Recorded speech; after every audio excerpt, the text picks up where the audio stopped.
Saudar a todos com a paz do Senhor. Amém. Boa tarde. E graças a Deus por tamanho privilégio que nós temos de nos reunirmos para adorar aquele que se entregou no nosso lugar, em favor dos nossos pecados. E nessa tarde eu quero convidar os irmãos a abrirem a palavra do Senhor em Números, capítulo 13. Nós vamos ler a partir do versículo 27 até o versículo 11 do capítulo 14. Então, Números, capítulo 13, a partir do versículo 27 até o versículo 11 do capítulo 14.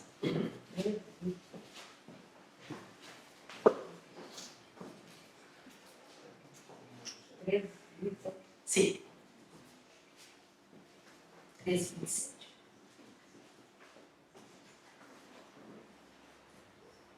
Assim diz a palavra do Senhor. E contaram-lhe e disseram: fomos à terra a que nos enviaste, e verdadeiramente mana leite e mel, e este é o fruto. O povo, porém, que habita nessa terra é poderoso, e as cidades fortes e muito grandes. E também ali vimos os filhos de Anak. Os amalequitas habitam na terra do sul, e os heteus e os jebuseus e os amorreus habitam na montanha, e os cananeus habitam ao pé do mar e pela ribeira do Jordão. Então Calebe fez calar o povo perante Moisés e disse: subamos animosamente e possuamo-la em herança, porque certamente prevaleceremos contra ela. Porém os homens com ele subiram disseram: não poderemos subir contra aquele povo, porque é mais forte do que nós. E infamaram a terra que tinham espiado perante os filhos de Israel, dizendo: a terra pelo meio da qual passamos a espiar é terra que consome os seus moradores, e todo o povo que vimos no meio dela são homens de grande estatura. Também vimos ali gigantes, filhos de Anak, descendentes dos gigantes, e éramos como aos nossos olhos como gafanhotos, e assim também éramos aos seus olhos. Então levantou-se toda a congregação e alçaram a sua voz, e o povo chorou aquela mesma noite. E todos os filhos de Israel murmuraram contra Moisés e contra Arão, e toda a congregação lhe disse: se morrêramos na terra do Egito, se morrêramos neste deserto. E por que nos traz o Senhor a essa terra, para cairmos à espada, e para que nossas mulheres e nossas crianças sejam por presa? Não nos seria melhor voltarmos ao Egito? E diziam uns aos outros: levantemos um capitão e voltemos ao Egito. Então Moisés e Arão caíram sobre os seus rostos perante todo o ajuntamento dos filhos de Israel. E Josué, filho de Nun, e Calebe, filho de Jefoné, dos que espiaram a terra, rasgaram os seus vestidos. E falaram a toda a congregação dos filhos de Israel, dizendo: a terra pelo meio da qual passamos a espiar é terra muito boa. Se o Senhor se agradar de nós, então nos porá nessa terra e nos dará terra que mana leite e mel. Tão somente não sejais rebeldes contra o Senhor, e não temais o povo desta terra, porquanto são eles nosso pão. Retirou-se deles o seu amparo, e o Senhor é conosco, não os temais. Então disse toda a congregação que o apedrejassem com pedras. Porém, a glória do Senhor apareceu na tenda da congregação a todos os filhos de Israel. E disse o Senhor a Moisés: até quando me provocará este povo? E até quando me não crerão por todos os sinais que fiz no meio deles? Senhor, nós te louvamos e te agradecemos pela tua palavra e te pedimos, Senhor, que realmente o Senhor possa vir de encontro ao nosso coração, à nossa mente, e que possamos estar atentos, ó Deus, e realmente sedentos de ti, Senhor, sedentos da tua presença. Que possamos querer cada dia mais te conhecer, Pai. E que a tua palavra possa impactar a nossa vida, possa transformar o nosso pensar, o nosso agir, o nosso falar. E que tudo isso, Senhor, converge, Pai, para a glória, honra e louvor do teu santo nome, Pai. Assim eu oro em nome de Jesus. Amém. Amém. Há pelo menos duas palavras-chave nesse texto que nós lemos, que são essas palavras gafanhotos e pão. E se nós falássemos assim, gafanhotos ou pão? Porque a Laís, todas as vezes que nós estamos a comer, se nós estivermos a comer carne, estivermos a comer um novilho, ela está a dizer, novilho ou frango? Se for peixe, ela fica, peixe ou picanha? E quando realmente eu estava a pensar nesse texto, a refletir nesse texto, me veio essa indagação, gafanhotos ou pão? Mas aqui nada tem a ver sobre culinária ou paladar, não é verdade? Ou uma preferência a gafanhotos ou uma preferência a pão. Mas essas palavras, na verdade, vão definir uma questão ótica de como vemos Deus, ou de como aquele povo via Deus, e de como nós nos vemos nas promessas de Deus. Ou seja, como aquele povo também se via na promessa de Deus. Essas duas palavras vão ser referidas em relação a um posicionamento de 10 espias contra uma outra visão de 2 espias, que foram ali reconhecer, espionar a terra de Canaã que o Senhor havia prometido ao povo de Israel. E nessa tarde, meus irmãos, eu quero pensar com vocês acerca desse relato aqui que nós lemos, porque é um registro de uma missão, de um relatório depois entregue após essa missão, depois a reação daquela comunidade, daquele povo diante do que foi falado, e mais do que tudo isso, da intervenção e do juízo de Deus após tudo o que havia acontecido. Então, a começar aqui pela missão, nós lemos logo no versículo 27, no versículo 27 não, mas se nós formos a Deuteronômio 1:22, nós vamos poder inferir que, na verdade, aquele povo pediu e achou por bem espionar a terra que o Senhor havia prometido. Acho que dá um jeitinho, Moisés, vamos lá espionar, ver como que é a terra. E o Senhor atendeu a esse desejo do povo. E por meio de Moisés, ele passou ali todas as orientações como tinha que se dar aquela missão de espionar, então, de reconhecimento da terra. E para isso, Moisés tinha que escolher 12 homens, um de cada tribo, para aquela missão ali em específico. E assim, Moisés escolhe um homem de cada tribo. E depois disso, ele vai dizer quais são, o que eles têm que observar ali, qual deve ser a trajetória, o percurso, o caminho, por onde eles têm que começar, por onde eles têm que passar. E quando eles estiverem a fazer tudo isso, eles estarem atentos, observarem algumas questões. Como? Se o povo era muito ou era pouco daquela terra. Se era um povo forte ou se era um povo fraco. Se a terra era boa ou se a terra era ruim. Se as cidades eram sem muros ou eram cidades bem fortificadas. Se o solo era fértil, produtivo, se era um solo assim, pobre. Se havia árvores, florestas ou não. E depois disso Moisés diz, e tragam frutos dessa terra. E ele então conclui toda essa orientação dizendo, sejam corajosos. Em outra versão vai dizer, esforçai-vos.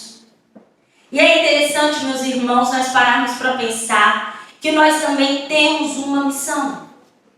Pelo menos uma, porque nós temos mais de uma.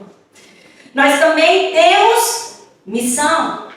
Nós também temos desafios. Nós também cumprimos com o ID e com o mandato do Senhor. Mas quando o Senhor ele nos chama e nos entrega uma missão de falar dele, de propagar as suas boas novas, de anunciar a sua obra na cruz do Calvário, de dizer que ele vive e reina e somente a ele todo louvor e toda adoração, ele não simplesmente nos entrega uma missão, nos imputa uma missão, mas ele também diz como ela deve ser feita. E é muito fácil nós sabermos como nós devemos cumprir com a missão que o Senhor nos deu. É lendo a sua palavra. Porque o como fazer está na sua palavra. É buscarmos o Senhor em oração. Então não é simplesmente conhecermos e reconhecermos que temos uma missão, mas é realmente nos voltarmos para Deus para sabermos de fato como cumprir aquela missão com excelência, com esmero, com esforço, com dedicação e com coragem. É lembrarmos do que Paulo escreve aos Colossenses quando diz: e tudo quanto fizermos, fazei-o de todo o coração, como ao Senhor e não aos homens, sabendo que recebereis do Senhor o galardão da herança, porque a Cristo o Senhor servis. Então há muita semelhança com aquilo que aqueles homens receberam no fato de seguirem uma norma, de seguirem realmente diretrizes, orientações para o reconhecimento daquela terra. E eles foram fidedignos a isso. Eles foram fiéis a isso. Eles, depois de 40 dias desse reconhecimento, eles então regressam e vão apresentar o relatório, o que eles viram diante de Moisés, de Arão e de toda a comunidade de Israel. E eles não somente vão pontuar tudo aquilo que eles viram, como também vão levar os frutos. Eles levam ali um cacho de uva e uma vara, 2 homens para carregar. Imagina como seriam essas uvas, não é? Se as daqui já são muito boas. E não só, mas também levaram romãs, figos.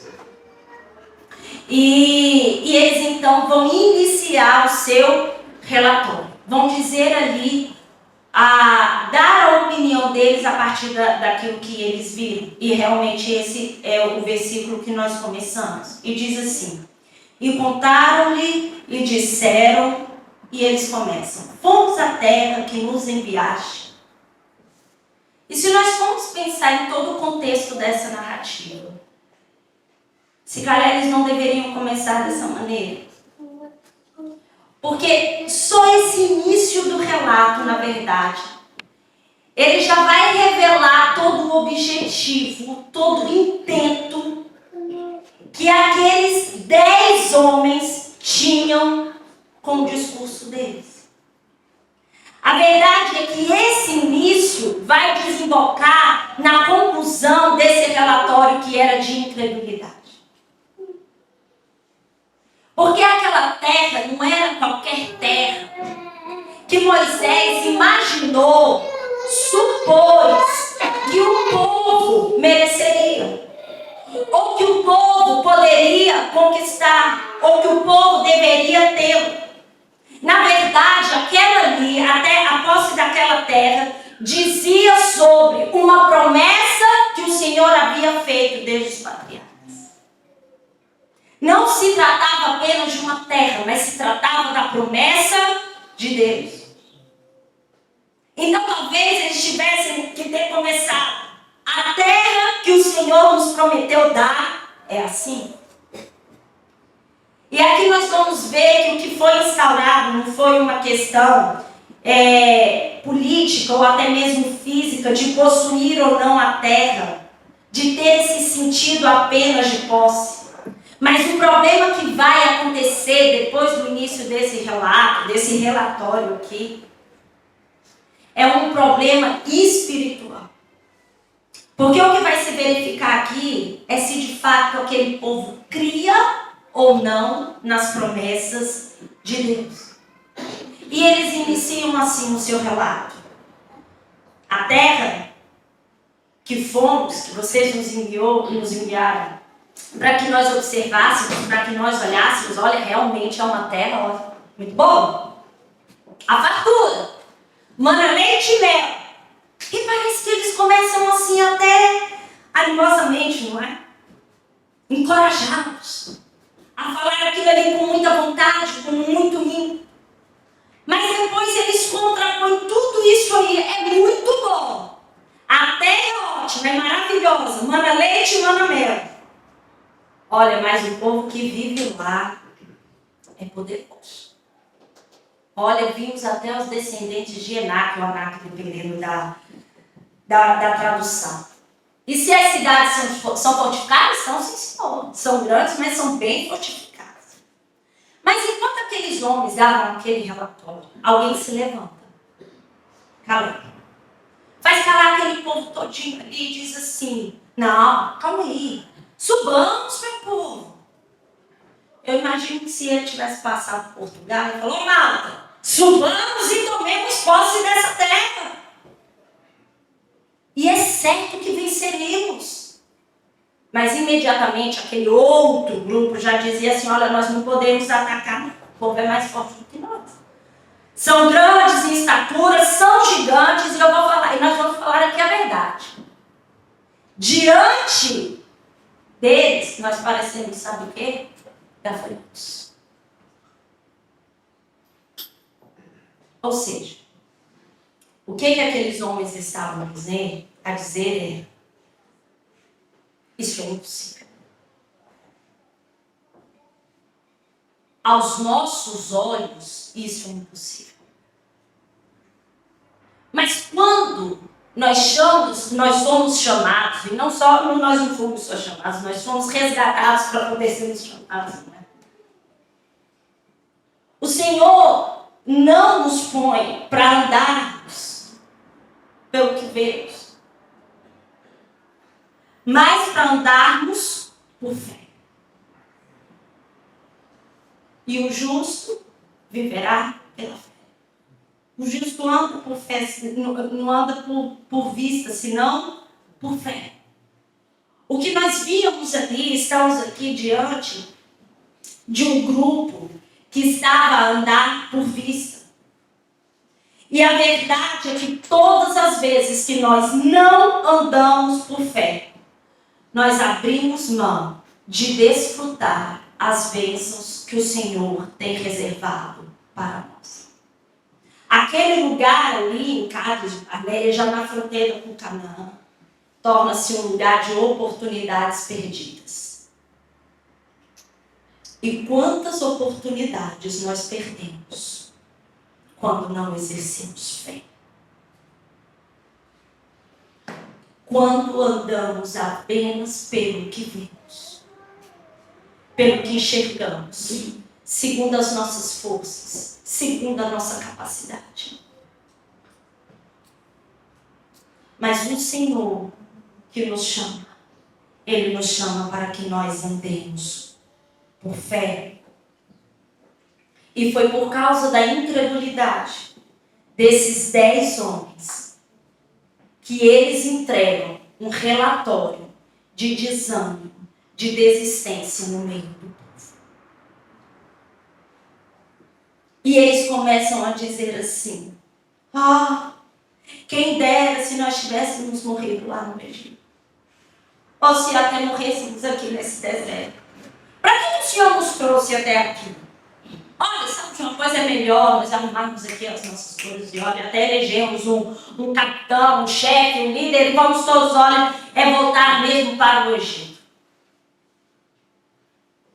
Foi essa reação que foi gerada no meio.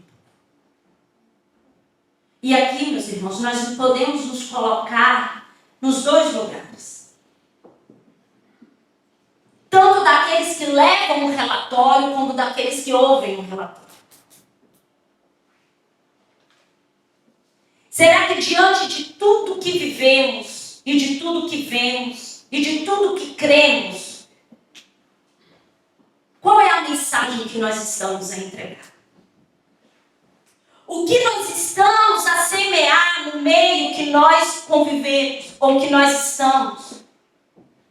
O que nós estamos a semear dentro da nossa casa, do nosso lar, na nossa comunidade, na escola, na faculdade, dentro da nossa igreja.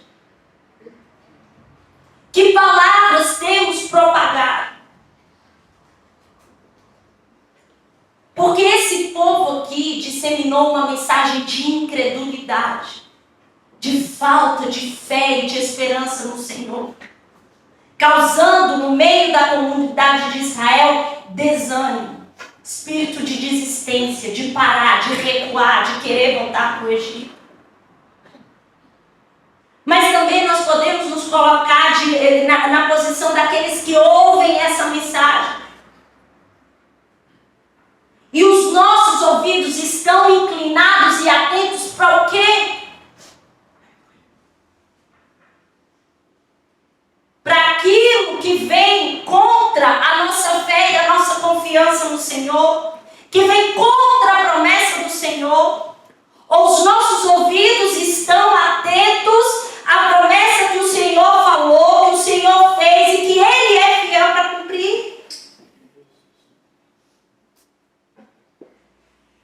A quem nós estamos a dar ouvidos? E depois daquele relato, o coração daquele povo foi cheio, foi inundado de murmuração, foi invadido de ingratidão, de incredulidade. E a gente já sabe que murmurar era algo bem característico do povo de Israel.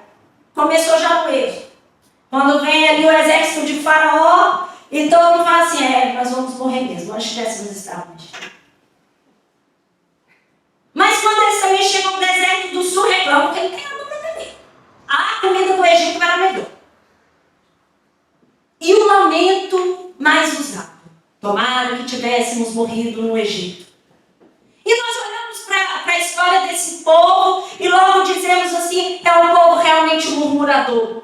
É um povo ingrato. Será que eles não conseguiram enxergar os sinais e os feitos do Senhor no meio deles? Mas o registro da história do povo de Israel não está aqui simplesmente para nós entendermos que eles murmuravam.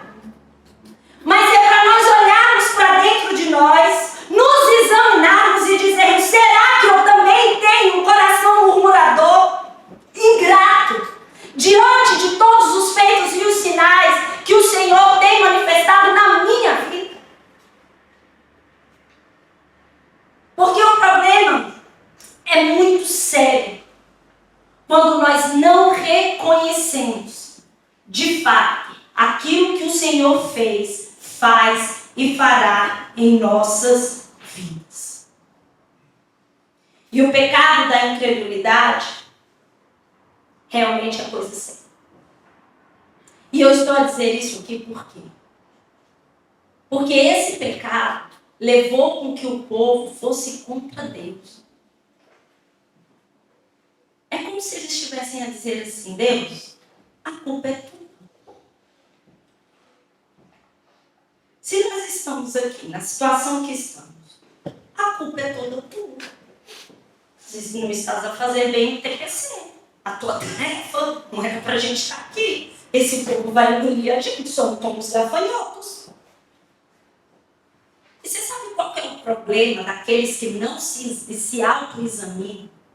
Não olhem para dentro de si? É que eles não conseguem reconhecer aonde estão a falhar.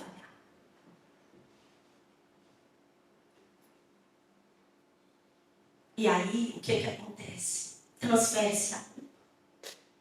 Porque se eu não me responsabilizo por aquilo que eu faço, ou por aquilo que eu estou a pensar, e que não condiz com o que Cristo quer que eu pense ou que eu fale, eu vou procurar culpar alguém.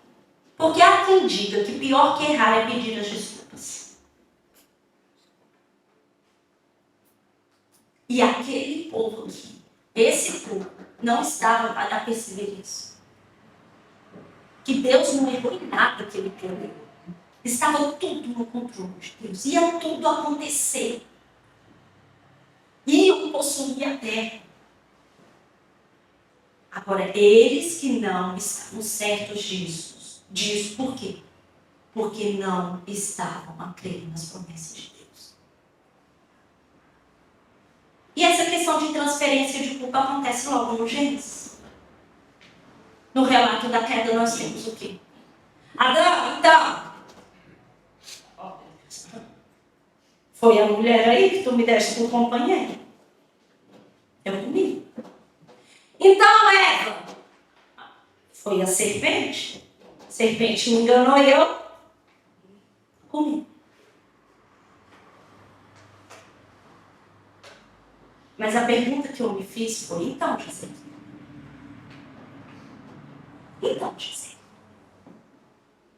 E eu vou olhar para tu.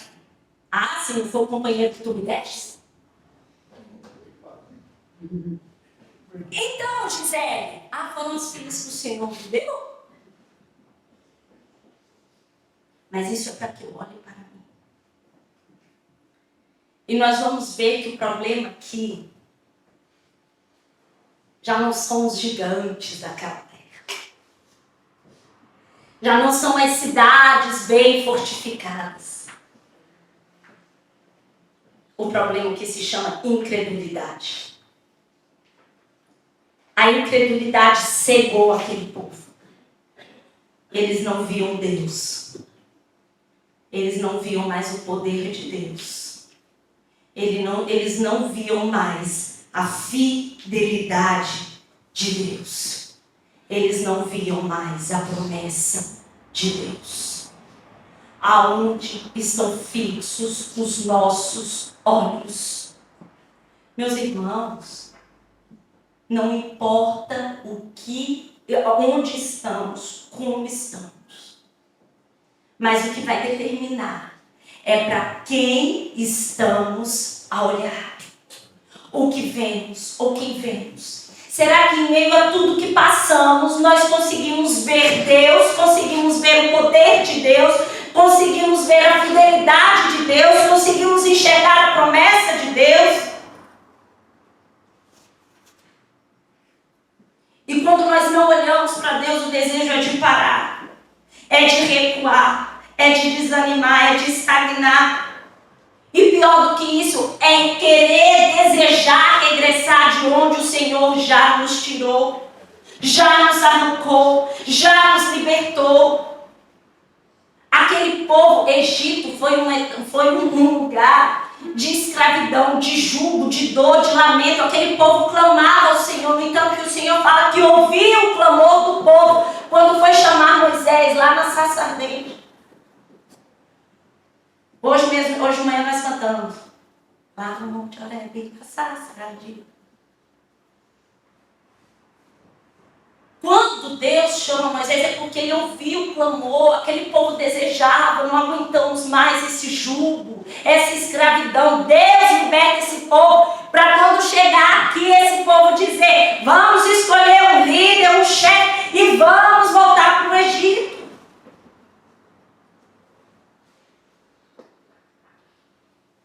Mas o Senhor nos chama para nós avançarmos, para nós corrermos uma carreira.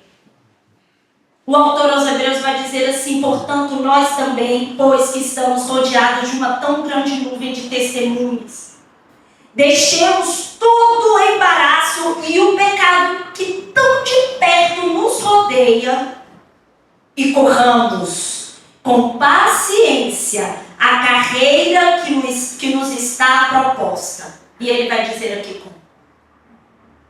Olhando para Jesus, autor e consumador da fé, o qual, pelo gozo que lhe estava proposto, suportou a cruz, desprezando a afronta, e assentou-se à destra do trono de Deus. Ele suportou toda a afronta. Ele levou os nossos pecados sobre a cruz do Calvário, mas reviveu o estado desse Pai. Considerai, pois, aquele que suportou tais contradições dos pecadores contra si mesmo, para que não enfraqueçais, desfalecendo em vossos ânimos. Amém. Estou desanimado. Estou me sentindo fraco. Olha para Jesus, meu irmão. Olha para a cruz. Olha para a obra dele.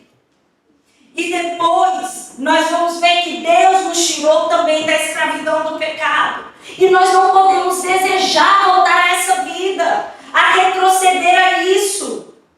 Outrora o pecado nos dominava, mas agora é o Espírito que opera em nós, que nos domina. Paulo, ao escrever aos Gálatas, vai dizer: andai no Espírito, vivei no Espírito, Ele deve te guiar. Digo, porém, andai em Espírito e não cumprireis a concupiscência da carne. Se vivemos no Espírito, andemos também no Espírito. E aquele relato ali desanimou muita gente. Mas haviam 4 que se posicionaram de maneira diferente. Moisés e Arão prostram-se com seu rosto em terra, a lamentar tudo aquilo, a ver aquele povo inundado de incredulidade, querendo desistir daquilo que o Senhor prometeu. E há outros 2 que rasgam as suas vestes, em tom realmente de lamento, de luto, contristados, entristecidos pela situação de rebeldia daquele povo. E eles entregam um outro relato, dizendo assim: a terra é excelente, há leite e mel. Se o Senhor se agradar de nós, nos fará entrar nessa terra. O povo, não seja rebelde contra o Senhor. Não tenham medo do povo da terra. Nós os devoraremos como se fossem pão. O Senhor está conosco. Eles não seriam devorados, não. Com esse relatório, não seriam eles que seriam devorados, mas eles iam devorar. Você sabe qual que é a maior diferença entre Josué, Caleb e os outros 10 espias? Que eles compreenderam que a terra de Canaã era a vontade de Deus.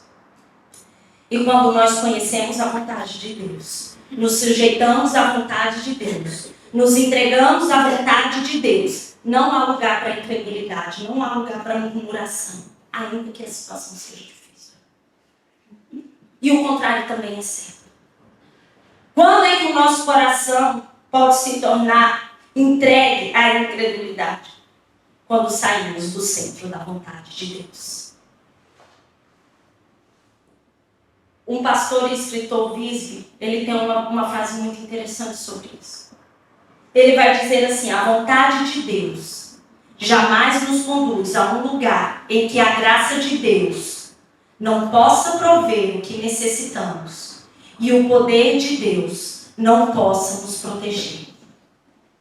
A vontade de Deus jamais nos conduz a um lugar em que a graça dele não possa prover o que necessitamos. E aonde não há lugar onde essa graça não nos alcance dentro da vontade dele, que o poder dele não nos possa proteger. Não importa se tinha gigante, se a terra era fortificada, era a vontade de Deus, a graça dele ia prover, o poder dele ia proteger, e a graça dele iria prover todas as necessidades daquele povo. Foi o que Josué e Caleb disseram: não tenham medo, o Senhor está conosco. Sabe qual foi a última música que nós cantamos? Já se esqueceram qual foi? Ou não? Não temerei, não temerei. Eu sou Deus. Não temas, meu irmão. O Senhor está conosco. O Senhor está com a mais pequenina aqui da sala, a Júlia, que agora já está dormindo. O Senhor está. Mas acho eu que o irmão Mendes... Não, hoje não está, mas é a irmã Rosalinha, não é? Eu acho que é a mais velha de hoje. O Senhor é com ela, o Senhor é contigo, o Senhor é comigo, o Senhor é conosco. Não tememos, meus irmãos, o Senhor é conosco. E por último, a intervenção de Deus diante de todo aquele cenário. Porque depois que aquele povo escuta esse outro relato, qual é o desejo deles? Apedrejar. Vamos apedrejar Josué e Caleb e acabar com isso, que eles estão a disseminar mentira aqui no meio da gente. E dá às vezes a impressão, a percepção que Deus está deixando andar as coisas, não é? Assim, o povo vai, começa a falar, planeia outra coisa, volta para o Egito, murmuram, pecam, e parece que Deus assim, está deixando andar, não é? Mas não é não. O que diz o versículo 10 é: porém a glória do Senhor apareceu na tenda da congregação a todos os filhos de Israel. Eles achavam que iam fazer da maneira deles, até que Deus entra ali com a sua disciplina e com o seu juízo. Meus amados, uma coisa é fato, que nós até estudávamos isso hoje de manhã na escola bíblica dominical. Aquilo que o homem semear, ele colherá. Tudo que falamos, fazemos, pensamos, potente diante de Deus, e nós prestaremos conta. Quando Deus chama Noé, a maldade já tinha chegado. Ele falou assim: Noé, eu vou derramar um dilúvio, prepara uma arca. Quando depois do dilúvio, Deus fala: olha, espalhe-se pela terra, multipliquem-se. E eles definem no coração deles que eles têm que ficar só num lugar e construir uma torre. Deus fala: desçamos e confundamos as línguas. Porque é do jeito de Deus, meus irmãos. O planeamento vai ser o de Deus. A execução será que Deus quer e determina sobre as nossas vidas.